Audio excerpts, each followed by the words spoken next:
approach. I applaud them for that, but let it rest. Let it simmer a little bit. Let it simmer a little bit. Give us a break. You got Splinter Cell to fall back on, and you got Prince of Persia. You got Ghost Recon, Rainbow Six. I mean, Watch give it room to Dogs. breathe. I wasn't impressed. Just and Watch Dogs now too. Hopefully they make that for the next gen this time. Oh, Oh, Well, that was Watch bad. Dogs, Watch Dogs 2 though, like if they, the thing with Watch Dogs that irritated me was the you had to drive everywhere and the driving mechanic was broken. Like, yeah. It was like you were driving on a Vaseline road. I mean, well, it's just like, oh, I gotta go up here. I'll make a quick left-hand turn. You're just like, I'm driving into every other car as I go down the road, and it just, the job for the cops on that game must be tough because everybody looked like they're DUI. Like, who do you pull over? The guy that killed just three kids in the corner driving over an orange stand? You know what's I mean, funny is we talked about this same thing last year's E3 wrap up, and Vex, I still recall you were saying, "What is he on his phone while he's driving too?" Like, that's right. yes, indeed. Okay, so Call of Duty, KJ, I want to hear your thoughts on this. so I mean, basically what I saw, Sony is now getting, first run rights to the map packs. PlayStation gets it first before Microsoft does. You know, I think that deal is just dumb. Even when it was on Microsoft's, I could have like gave a piss in the corner either way. But the presentation they showed, man, it was just really boring to me because it's just I was like, what is this? It's like it's so futuristic and so different to me now. It's like, is it even Call of Duty? Like, just call it something else at this point, man. It felt like a crisis, Titanfall. I mean, it didn't do that for me, man. Like, I can't be the only one. It was a No, bland presentation. What they showed was not impressive at all. It just felt like the same thing. And they're smart though. They got Halo dropping this year. They make the same mistake as before, putting their money on Call of Duty right when a Halo game comes out. So that's why they let that happen. Because you best believe if Halo title wasn't coming out this year, Microsoft would have snatched that up. But even though, looking at it, I would have kind of used that as an opportunity. Like, hey, come to the PlayStation, man. We got Call of Duty, the shooter. Look at this level. But what they showed was like, really? Like, that's what you chose to shoot? Like, why are you shooting that?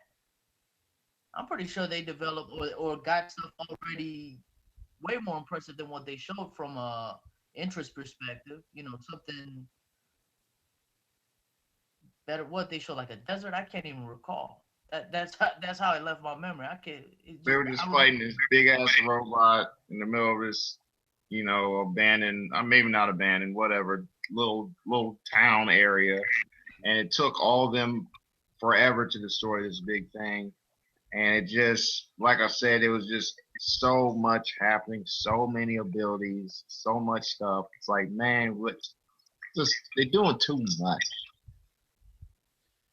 oh, I remember the days when it was just a simple first-person shooter about a story in World War II. Like, I miss games that were just so well developed that they had these really great stories that were being told, and now it's all about all the features you can get for your multiplayer stuff. It might as well be called Call of Duty the MMO. I mean, that's what you're doing when you pay for all the little add-ons and features and stuff. It's just like, give me a monthly subscription to Call of Duty so I can get all the next Call of Duty stuff. That's, I mean, I'm not gonna pay for that. I don't want that shit. But like, it's just like that's how it feels these days. Paying over $100 for a game. I mean, come on. At least with an MMO, I know what I'm paying for. I'm paying for them to keep the server running so I could play on it. Yeah. Like, that makes sense to me. I'm contributing to that having power to run so I can play it. But anyway, all right. Let's get some wrap up thoughts here real quick. Vex, what are your final thoughts on E3 this year? Definitely impressed. More so this year than last year. Shout out to Deus Ex. Looks amazing. We didn't talk about it, but I loved it. The fact that it's even coming out. Just like Yes. that. You see, we've talked about so many things and didn't even get to cover it. This is the kind of E3 I like. You know, a lot of stuff. Yeah. That means that, like you said, gamers win. Uh, there's an abundance of titles, not just shooters, but everything. Cuphead, we didn't talk about that neither. Indies. I So talked I'm about really it a pleased. lot last year. I was like the only dude last year that was like, Cuphead is where it's at. Now this year, everybody's like, oh, this game come. I was telling you that, man.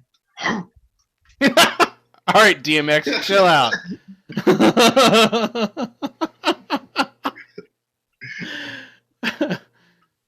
But yeah, that's basically it. That's I'm happy where we're at. You know, like I said, some developers made some bad moves previous years, improved on it this year, and like Knowledge said, like Nintendo did have a bad year, but overall, man, I mean, they've been kicking butt before, right? So maybe this year they'll fall back a little bit, take notes, and come with it. I mean, they've done great for what they've done for their market, and overall, I'm pleased. I'm really pleased. Yeah, Um, that was a good call out with Deus Ex. I'm looking forward to that. Deus Ex Human Revolution was a fantastic game. Um, I'm looking forward to the new Hitman. I honestly thought Hitman Absolution was a pretty solid game. I I personally love enjoyed it, it. man. I love the humor in it too, man. I really like that game a lot.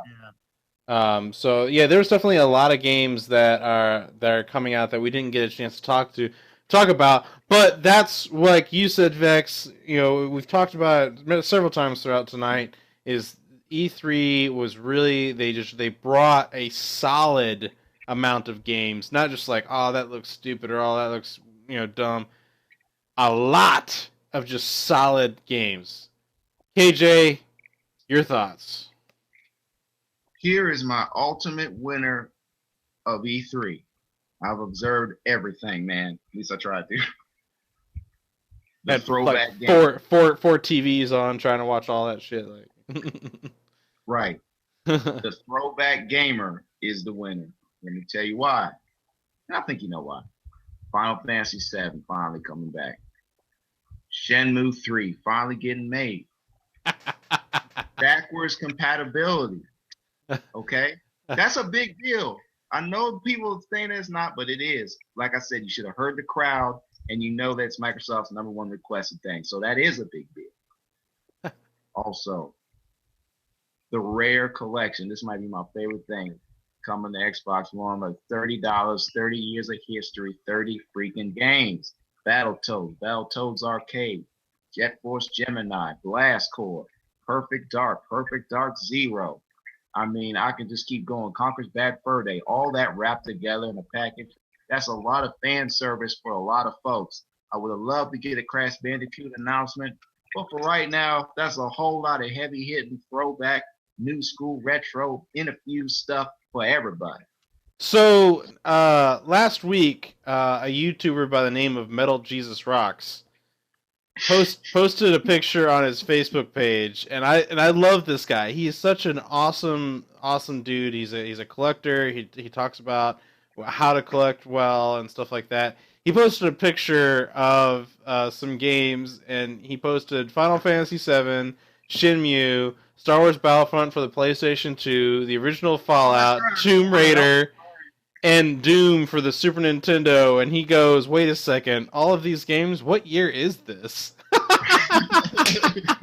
Please tell me you're putting that up on the screen right now. It is on the screen. There's a picture of it on the screen right now. I was like, what year is this? Final Fantasy VII's coming out? Shenmue's coming out? There's a new Battlefront coming out? Like, wait a second, I'm confused. Yeah, Battlefront. We didn't mention that. Yeah. But yeah, guys. So yeah, that's pretty much. These are my thoughts. Your thoughts. Knowledge, unfortunately, lost connection. Oh no! Last one. They announced that freaking modded controller. that, man, let me tell you why that is something Oh. you might want to think about. Is because there are businesses around the nation that specialize in doing mods.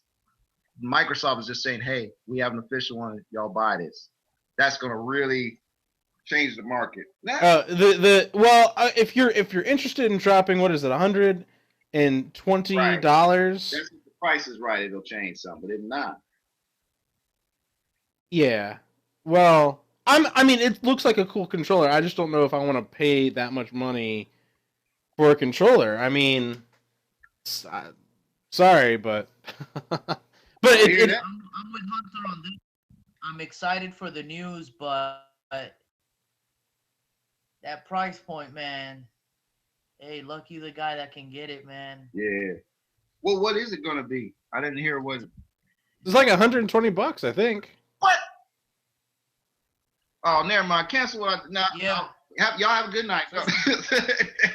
Yeah, man, that just saying. But anyway, all right. Well, that's it, guys. Play Legit Live. Go on to the website, playlegit.net. You guys can catch all of our news, reviews, and coverage from E3. Plenty of videos there. There's plenty of stuff up on our YouTube page. We like to keep it real. You can follow us on Twitter at PlayLegit. We have Instagram, all of those things. So anyway, it's been myself, Vex, KJ, and unfortunately Knowledge. His phone died in the middle of all this. But I want to give a shout out to all you guys and those that couldn't join us tonight. The Play Legit crew, you guys are awesome. Keep doing what you're doing. See you guys out on the internet. Take it easy. Peace out.